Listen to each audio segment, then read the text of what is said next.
Hi, I'm Father Jim Forson, and before I give a reflection on the gospel for today, I ask you once again, if you have not yet become a subscriber, if you could do so.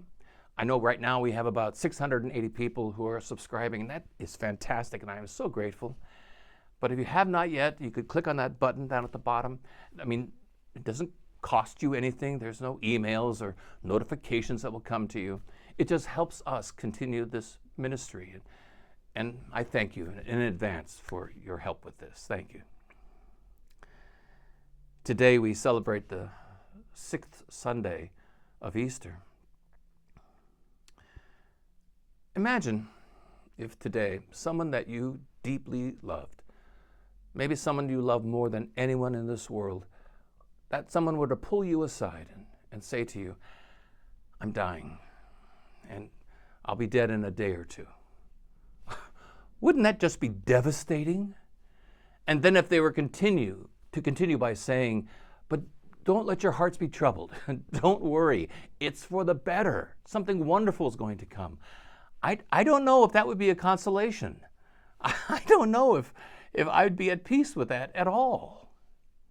And in the gospel, we hear Jesus saying, "Peace be with you. I'm going to be leaving you. I'm going to be dying, and you know where I'm going." And the disciples are not consoled with this at all. They're hearing this at the Last Supper, and they are completely undone by it. And in time, Thomas would say to him, "Master, we don't know what you're talking about. We don't know where you're going. How can we know the way? And how can you leave us?" And their world is turned upside down, as would be ours. And it is in those moments where, even though we believe in resurrection, and even though we believe in heaven beyond death, it is in those moments that death seems to be more powerful than life. Because when death comes in all of its forms, it tempts us to, despair. Because despair can come more easily than faith. And when death presents itself to us as malice or as hatred, when it presents itself to us as greed or as war or bigotry, it seems all-powerful. It seems more powerful than life. And it can overshadow our hearts. It certainly did for the apostles. Because even though on Easter Sunday they heard resurrection stories, they heard about the empty tomb and the women seeing an angel, and Peter and John ran to the tomb themselves and saw it to be empty. And Mary Magdalene had a story about bumping into the gardener and realizing it was Jesus. And they heard all of that, but it didn't change their hearts. They were still behind locked doors. They were still fearful and shamed. And death seemed far more powerful than any of these resurrection stories. And it wasn't until they began to have, one after the other, a concrete, lived experience of Christ in the flesh, of the resurrected Christ, that it changed their hearts. And this Christ resurrected would present himself to them in the most ordinary fashion. And a gardener in a cemetery that Mary finally recognized as being the Lord, or a stranger on the road to Emmaus, meeting disciples and explaining to them the scriptures, and then they finally recognize that this is Jesus.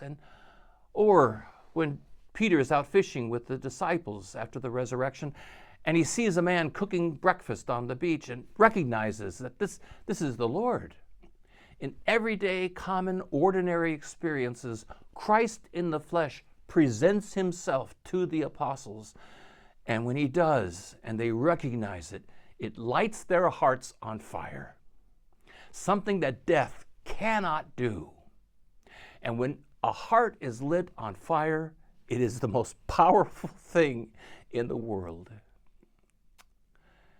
And when those disciples' hearts got lit on fire, they went out into their world and they lit that world's heart on fire. You know, I heard Jesus described one time as the arsonist of the heart. He goes through this world lighting hearts on fire. Tell me,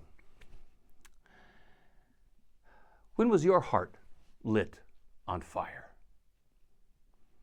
Well, years ago, about 50 years ago, when I was still in the seminary, and I'd been in that bubble of the seminary for the better part of 6 or 7 years. Summertime was coming up, and I wanted to do something very unusual for seminarians. I wanted to live outside this bubble. I wanted to rent my own apartment, and so I could have the experience of what it was like to be on my own and cook my own food and pay my own bills and be independent that way. I wanted to have that experience. And when I would tell people about this, they all said, "Oh, God, what, are you crazy? You know how much that's going to cost just for a summer? And besides, what are you up to anyway?" It just didn't go well at all. So getting toward the end of the academic year, I'm walking in the seminary through the garden, and there was this old priest in the seminary we called Papa Joe Phoenix. And we did it because he was a wonderful old guy. He didn't like that title one bit, but we did because we loved him. And he was smart and sharp and thoughtful, and he was a straight shooter too. So I'm walking along, and he sees me. He's there with his dog sitting down, and he's smoking. He smoked Chesterfield Straights, no filter. And saw me walking by. He calls me, Jim, come here. That's the way he talked, you know. And he says, "Jim, what are you going to do for summertime anyway?" I thought, oh God, here we go. So I said, "Father, I know this may sound crazy, but I wanted to get outside this bubble, and I wanted to rent my own apartment and cook my own food and pay my own bills and be my own person. I just wanted to have that experience just for at least a summer." And he looks at me. You know, most guys, I'd tell them not to do it because I couldn't trust them. But you're a good guy. I think it's a great idea. Do it. Sure, do it.